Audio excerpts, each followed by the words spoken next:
শুধুমাত্র এই পুজোটা অ্যাটেন্ড করার জন্য চলে গেছিলাম মাসির বাড়ি পুজোর আগের দিনই চলে গেছিলাম। তো পুজোর দিন আমরা সকাল সকাল উঠে সবাই রেডি হয়ে গেছিলাম। বেসিক্যালি আমি আর বৌদি হয়েছিলাম রেডি, আর বাড়ির আর কেউ হয়নি, সবাই পরে যাবে। আর আমরা বাড়ির তরফ থেকে যে পুজোটা হয় সেটা আমি আর বৌদি দিতে গেছিলাম। শুধু আমি আর বৌদি যাইনি, সাথে আমার আর একটা দিদিও ছিল। আর এই পুজোটা হলো এই গ্রামের সব থেকে ফেমাস পুজো। আমাদের এখানে যেরকম দুর্গা পুজো হয়, ওখানকার এই পুজোটা খুবই ফেমাস। তো সবাই এই পুজোতে আসে, মানে যে যেখানেই থাকুক সে সেখান থেকে গ্রামে চলে আসে এই পুজোটা শুধুমাত্র অ্যাটেন্ড করার জন্য। তো বৌদি সকাল থেকে উপোস ছিল মায়ের পুজো দেওয়ার জন্য।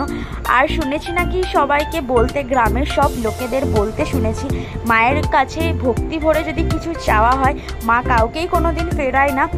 তো আমিও চেয়ে নিয়েছিলাম মায়ের কাছে, দেখা যাক মা আমার আশা পূর্ণ করে।